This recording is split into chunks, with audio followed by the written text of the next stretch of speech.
I consider this thing called impartiality to be important enough that when I go to work, I actively try to ask questions which don't reflect what I think, but reflect what I think needs to be asked.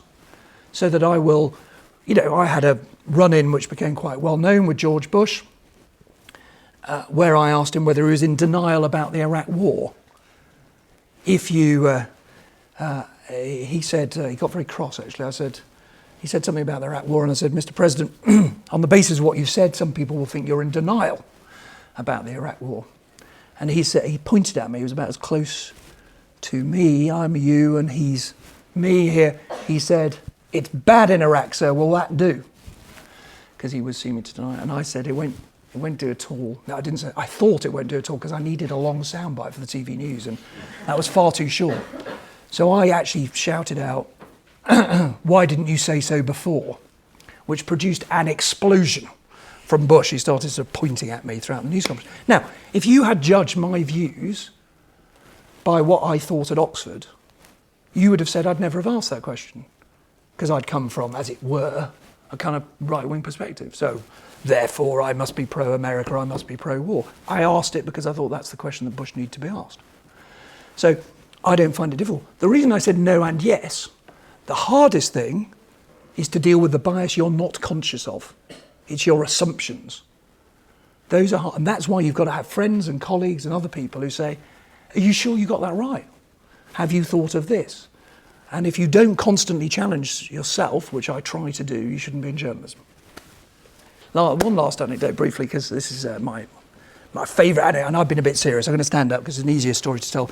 So after I'd had this run-in with George Bush, I thought this might amuse you for those who haven't seen it. After I had this run-in with George Bush, on a couple of occasions, he once said to defend Guantanamo Bay, he said, these, sir, are bad people.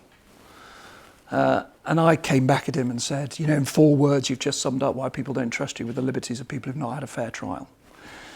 Which he just thought was a little bit kind of edgy there. But the thing about George Bush I thought might briefly amuse you was, having had this series of run-ins with Bush, I then went on Gordon Brown's first visit to meet him at Camp David. And they told us that the news conference would be outside. And it was a baking hot summer's day in Maryland. And because we hadn't been warned, I didn't have a cap. As you may have seen, I'm a bit sort of challenged in the hair department. And I didn't have any sun cream.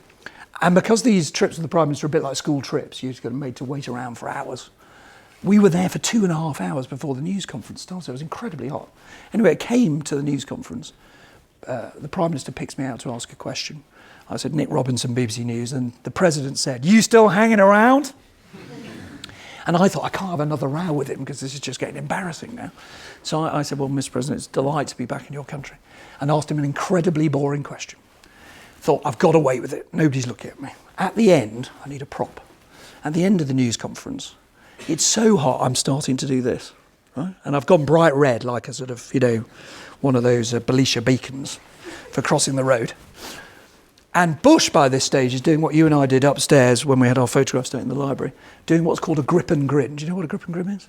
Where you grip the hand and grin for the cameras. That's called a grip and grin. In front of Marine One, which is the presidential helicopter.